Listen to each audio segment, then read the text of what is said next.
I don't know why I unzipped it before I did that. It made literally no sense, but all right.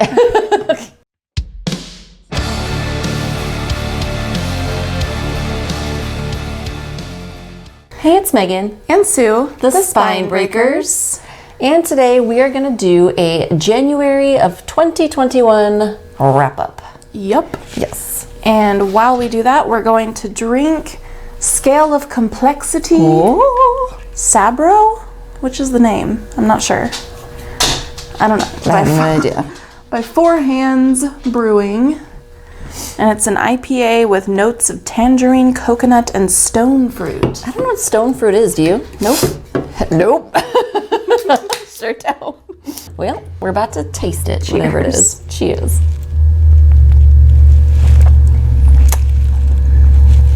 Not ain't bad. Yeah, I think I taste the tangerine mostly. Mm-hmm, definitely. Maybe the stone fruit. I don't know. There's coconut. I get coconut in the afterburn. In the end, yeah. Yep. That's pleasant. Yeah, it's all right. It's definitely not like my favorite, fruity IPA. Yeah, for sure. But I probably wouldn't buy it. But if it was at a party I was at, I would drink it. So, how many books did you read in January? I finished 5 books in January. I thought until today that it was 4 because I thought yesterday was February 1st, but it's not. Today is. Today is February 1st. So I finished 5. Boom, that's awesome. I finished 4. I was gonna try to hit 5, but I got real sleepy last night because I had a short book that I want to read, and I was like, I could probably read this before bed, and then I just went to bed. So. Yeah. All right, well, I'll go first then. Yeah, I think that makes sense. So the first book that I finished was Corpsepaint by David Peake. And this is a horror novel about 2 American black metal musicians who travel to Ukraine to collaborate with this legendary black metal band. This band has some interesting beliefs. Oh. It turns out that like the messages in their songs and the sort of black metal aesthetic was maybe a little bit more literal than they thought. Yikes. And some fucked up shit happened. Yikes. Yeah, and this is definitely inspired by the like second wave black metal bands like Mayhem and Emperor, and if you look those up, they got some real fucked up history. Yeah, and I thought this was like pretty good. It could have been better, okay. I think, but I think as someone who like enjoys black metal and like knows these bands, you know, the bands that this is inspired by, and you know the culture, and stuff. I did enjoy it. It was kind of fun to see a book centered around black metal. Yeah. But I don't know. I didn't know how to feel about the end, for one thing. Mm-hmm. And then like the characters, they're all pretty unlikable, which I think is appropriate. Mm-hmm. But I also like didn't really care that much about any of them. Right. That makes sense. Yeah, I thought it was like pretty good, but I wasn't like blown away by it. You were in love with it. So I gave it 3.5 stars. Okay. It sounds like fun. Yeah. It's like a good time. Oh, I should have worn one of my black metal shirts. You should have. Forgot. Missed opportunities. Yeah. So the first book that I finished in January was The Left Hand of Darkness by Ursula Guin, which I should have finished in December, but did not. So we've already talked about that on the channel. I won't make you relive that, but it is basically a sci-fi novel about this planet called Winter, and an ambassador from this like League of Universes really comes to like try to recruit the planet to join them, and shenanigans ensue. The planet is populated by folks who are neither gender until it's time for them to mate, and then biology just kind of picks a gender for them, and they get that gender during that mating season, and then they become... Or that sex maybe would be the more... Yeah, that would be the more appropriate way to say it. You're right. Yeah, you're right. That would be the more... Yeah, their sex organs would vary based on mating season or not. So, yeah. I gave it 4 to 5 stars. I really liked it. The first bit of it was a little slow, and it was a little hard for me to like really get invested in. But it ended up being good, and it was an interesting commentary on a few things like we've already discussed. So yeah, 4 out of 5 stars. In December, our December wrap up. Our December wrap up. Check that out. Check it out. The next book I finished was an audiobook, and it was Starflight by Melissa Landers and read by Amanda Dolan. And I didn't realize this was a YA book. Oh no. Before I got it, which doesn't necessarily, it's not necessarily a bad thing, but You weren't prepared. I wasn't prepared, and I'm not always super into YA stuff. But this is a sci-fi book about a young woman who she's trying to get to the outer realm, or I think is what they called it, which is kind of a lawless area of planets, because she has been marked as a felon. So they tattoo your knuckles to mark what you did. And if you're a felon, then you're basically ostracized. You can't. Right. You're not employable. You can't interact with society. Shit so like that. she's trying to go to the outer realm where it won't really matter if she's a felon. However, it's also a very rough place to be. So she's trying to hitch a ride to get there, and in order to travel, she ends up becoming an indentured servant to this young man, a rich, spoiled young man who she actually went to school with.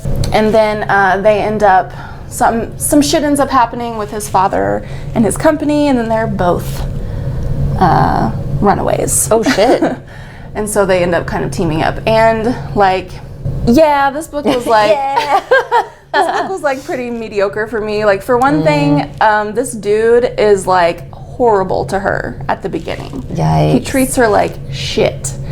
And so I was not really on board, because of course there ends up being a romance between them, and I was not fully on board with that, because I was after what this dude did to you, fuck him. Right. Fuck that guy. Yeah, because he was just a spoiled rich asshole. The narration, I also I didn't think was that great. Oh, honestly. that sucks. So maybe it would have been better if I'd read the physical book, but it was she was enunciating things too much. Oh, and then she also mispronounced a couple of things. And I was isn't it kind of your job to pronounce things? There was even one that I looked up afterwards. I was have I been mispronouncing this? Because she's talking about a soldering gun, and she said soldering, which is how it's spelled. Yeah, but that's not how you say it. And I was have I been mispronouncing this my whole life? And then I looked it up and I was no. Nope. I was solder. When it's your job to read a book, I feel I'm why didn't somebody be no, you need to say that put again. that through production, right? Yeah. Somebody had to edit that audio, so they had to have been yeah, and there was at least one other word too that I remember being that's not how you say that. I don't know, maybe I'm being too picky, but it just seems if that's your, I agree with you. If that's your job is to read a book, you should probably pronounce things correctly. Yeah. But. So, I mean, it was kind of a fun book. It's full of action, adventure type stuff, and but I was not that into it, so I gave it 3 stars. I was it wasn't bad necessarily, but it wasn't really that good. That's fair. In my opinion. For my next book, I read The Between by Tananarive Due.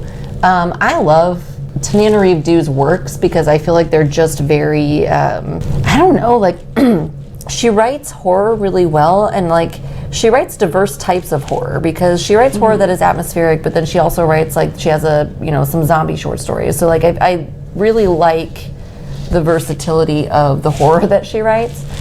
But a lot of times it is very psychological and emotional, and you really connect with the people, her characters in the book.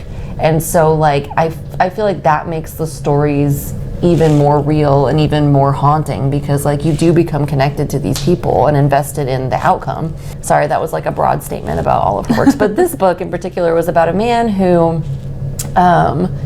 is married to a woman who is in the government. I think she's a judge, and she's getting racially themed death threats.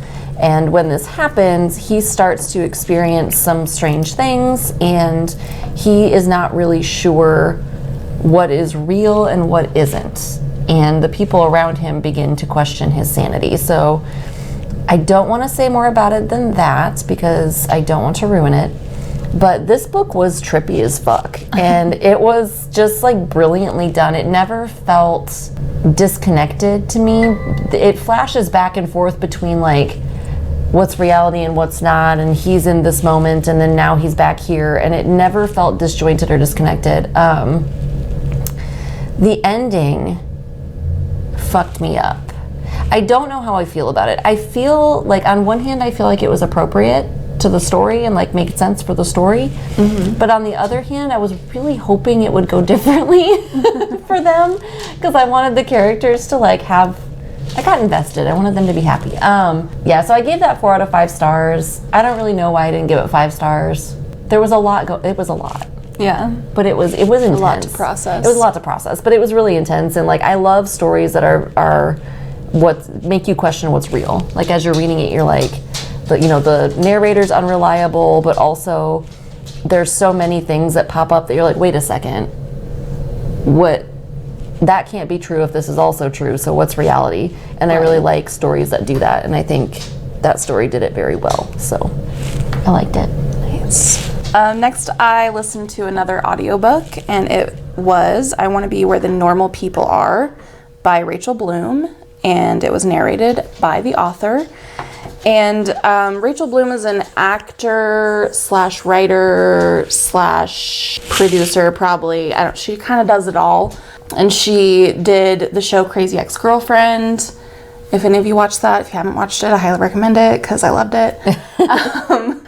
So this is just her memoir about her life. And she has had, struggles with mental health issues, which is largely what like Crazy Ex-Girlfriend is about. Not necessarily her mental health issues, although there is some, it is at least partially autobiographical, but so I feel like Rachel Bloom is like, she's not going to be everyone's cup of tea, but I really love her, and she's like one of those people who just is always herself, even when people are like, you're really weird and off-putting. She's like, sorry. You're like, she just doesn't know any other way to be. And I like kind of admire that. I do respect that, yeah. I also think she's like incredibly talented. Crazy Ex-Girlfriend, if you didn't know, is like partially a musical. There's musical numbers, 2 musical numbers, I think, in each episode. And they're so good, so funny. She's really hilarious. Yeah, I really enjoyed her memoir. Nice. And she is like, it was funny. It was, I think, relatable in a lot of ways, and I like her, so I gave it 4 out of 5 stars. Very nice. Yeah. The next book I finished was Mediocre, The Dangerous Legacy of White Male America by Ijeoma Oluo. And that is exactly what it sounds like. It's a nonfiction book basically about how dangerous it is for white men to basically be encouraged and congratulated on really just kind of existing, and different ways in which, like different real life scenarios in which like this plays out. So she talks about like school shootings for a second. She talks about westward expansion, but yeah, she talks about various different points in history and then highlights the white male mediocrity within that history, and then discusses how detrimental that was both to folks who are not white men but also folks who are, and how rewarding mediocrity doesn't do anyone any good. And then of course when men feel threatened, white men feel threatened by anyone who is recognized for their achievements or who, kind of stands out above the crowd, then they feel threatened because their mediocrity has been rewarded for their whole life. It was, and then it also talked about how oftentimes white women benefit from our proximity to white men. And so in a lot of ways, like our interests are tied in with theirs because we benefit from our proximity to their privilege, which is true. But I thought that this was really insightful. I really like how she did that, where she took like, here's an episode from history, let me apply what I'm saying to it. And I think that was really, really helpful in just kind of because I think we can all agree, like, well, maybe we can't all agree, but like, I feel like a lot of us can agree that generally speaking, there's not really much special about a lot of the white male people in power. They're just white men. Right. But I really, so I think we can kind of, a lot of us can agree on that vague statement, but I really liked how she made it specific and really illustrated it using history. And I really appreciated that. I also appreciate how, I like her writing style. I don't like writing that is real fluffy or flowery or frilly, and I don't like it when people talk around an issue a lot. So I appreciate how she is very, because I read, so you want to talk about race also, and it was kind of the same tone in that. It's just very straightforward, like here are the facts, here's what I'm saying, and I really appreciate that brevity and like succinctness, I guess, because that's kind of similar to how I write and how I convey points. I don't like a lot of fluff in there, I say as I ramble. But I really appreciate that writing style. So I gave that 5 out of 5 stars. I think it's a really valuable read. I would recommend it to anyone who is, really anyone, white people especially, but Right. I think it was really educational. So yeah, 5 out of 5 stars for that one. Do the dogs desperately need outside? Yes. Can you tell me, use your words? Use your words. Okay. She's like, what she said was, let me outside, bitch. That's exactly what she said. Bring your fucking thumbs over here and open the goddamn door. The next book that I finished was The Only Good Indians by Stephen Graham Jones. And this is a horror novel about some men, their Blackfeet, Native... Sorry, I was trying to hold it in until you were done talking and I couldn't. Okay, please continue. They are Blackfeet Native Americans, and when they were young, they did something they shouldn't have. They kind of disrespected the traditions of their people, and now it's coming back to bite them in the ass, basically. Mm-hmm. I really enjoyed this. It's pretty, I wouldn't say that it's super gruesome. Like, there are some deaths in it that are pretty graphic, and there are some dog deaths, which bothers me more than human deaths. Same. But I ended up really liking the story on the whole. Yeah, it was just a really interesting, kind of tied to like lore. I don't know what the right word is. Like the lore and the mythology of Blackfeet, and maybe some other. I was reading his acknowledgments, and he kind of acknowledged a lot of different people. So it might not be specific to Blackfeet, but yeah, I just thought it was really an interesting look into that culture, and also just the way the story played out. I really enjoyed too, because there's like moments where one of the main characters is questioning their sanity, and you're also questioning their sanity. Are you crazy? Yeah. Yeah, I ended up really enjoying it, and I gave it 4 stars. Nice. So the last book that I read was The Deadlands by Benjamin Percy. This was more than I bargained for. It was. So I was rearranging my bookshelves because I didn't like the way I had them set up. So I took all the books off of them and dusted it and then put everything back. And I found this book and I was like, oh, this looks interesting. I forgot what it was about. Yeah, forgot I even had it. So this book takes place 150 years after the world as we know it ends due to a pandemic flu.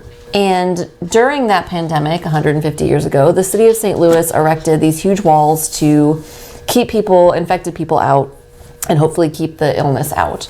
And so obviously they were successful because 150 years later, the society exists. It's called the Sanctuary now. Sanctuary! Inside what used to be St. Louis. And so these folks in the Sanctuary think that they are the only surviving members of humanity until one day a rider arrives at the gates to prove that they are not. And so they decide, a small group of them decide that they want to go westward to see if they can find, because the thing is too, like with the flu, humans fucked the world up because they were trying to stop the spread of the flu, and so like countries were like nuking each other trying to stop the spread of this thing because it was mostly fatal, obviously. Right. And so they fucked up the environment. So there's like holes in the ozone and like the climate's changing. And so in Missouri, where this story is situated, it's basically like the Dust Bowl again. And so they're short on water. They're having a hard time growing stuff. It's hot as hell. And so a small group of them decide that they want to expand westward and see if they can find nature again, if they can survive. And so the premise is really interesting, and I did like this book. What I was not expecting was there's magic in it. Well, magic. It's explained a slightly different way in the book, but and then also, so the main characters are Lewis and Clark. It's Lewis Merriweather and then Mina Clark, and they go westward. Right. In a canoe at some points in the Missouri River. Right. So, I mean, that I was expecting to be a little hokey. And it wasn't too bad. I did, like, have some questions because I read this book most recently, which is why I have the most to say about it, because I remember it most clearly. But, so the writer who shows up is named Gawea, and she takes them westward. Right. And so I was kind of like, is this a nod to like indigenous? Like that's a little sketch. But I will say the book for the most part did reference that, like, it referenced some of the horrible things that humans do to each other. And I do feel like it was kind of trying to be more of a progressive take on that. There were parts of it and certain characters that I feel like were kind of rushed. And so there were certain chapters where I felt like there could have been more information given and that he could have done more with it. And the same thing with certain characters. I feel like they were just kind of in there to serve a very obvious purpose, but they weren't really developed beyond what they needed to be to serve that purpose. Yeah. So I feel like it was decent, but there are a few things that I think could have been a little different that would have made it a little better. But I gave it 3 out of 5 stars. It was pretty good. All right. I'm glad I refound it on my bookshelf and read it. So the last book I finished was The Book of Help, a memoir in remedies by Megan Griswold. This is this woman's memoir about kind of trying to find herself, I guess. It starts when she's a child and goes up to, I think she's in her 40s at the end of the book. It starts out with her finding out that her husband did something fucked up. Uh-oh. And so then you kind of eventually learn what that was and her working through that. But she does a lot of different things. She's like kind of searching throughout most of her life for like this thing that will fix things and make her happy. And so she does a lot of like, you know, gets acupuncture. She actually becomes an acupuncturist. She goes to a psychic. She goes and does like all kinds of things like that, just like trying things out. And of course, you know, the takeaway is that there's like not something that's gonna just fix everything for you. And I ended up having kind of mixed feelings about this book because the first half of it, I found myself liking her less and less as I went along, and it kind of felt like this like privileged white woman spending, you know, she spends so much money doing all this shit and like things that are appropriated from other cultures, basically. But then the second half of the book, I kind of ended up liking her more and sympathizing with her more, even though she does some like fucked up shit. Kind of. But she's, you know, she's going through it. And I do also think that like I didn't relate to her a whole lot because I think we're just like very different people.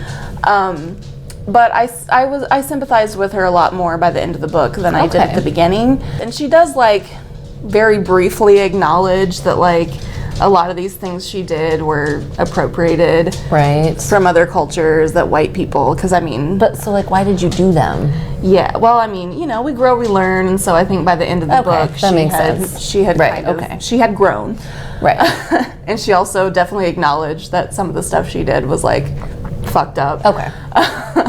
Fair. But We've all been there. but it was for the appropriating thing, it was like a very brief acknowledgement, but still, at least she said something. Oh, nope, he doesn't want me. Why would he want me? So I ended up giving the book 3 stars because I was just kind of like, I'm not really sure how I felt about it, you know? Yeah, that's fair. I don't know. I mean, that's kind of where I was with the Deadlands, because I felt like, we've heard the story of Lewis and Clark and, you know, their trip Right. west or whatever, and I really felt, I felt like there were some stereotypes for Indigenous folks embodied in Gouea, and I really didn't appreciate that. I felt like they could have done without that. So that book was all right. I feel like maybe someone else might enjoy it more than I did if you're kind of more the type of person like she is, who's like, because I like internalize things, you know? So if someone were to, you know, slight me in some way, I would be more likely to just like pretend they were dead, like they'd be dead to me. Yeah, just pretend like they don't exist. Right. Instead of like stalking them, which is like something she does in the book. God. And, you know, kind of being all up in their business. Yeah, no, But- I like to just pretend like people don't exist anymore. Yeah, someone else might find it more relatable than I did, but I do think that like most people can kind of relate to trying to find yourself and maybe at some point thinking like, if I just do this thing, it'll fix it. Right. And then learning that That's not how it's it really works. not the case. Yeah, I think a lot of us can relate to that. Yeah. So 3 stars. That's all I read. That's all I read. January. It was a pretty decent reading month. Janvier, Janvier. as they say in français. What are you doing? In français. Do you have anything that you would like to talk about? Thank you. What'd you read this month, Murphy? What did you read?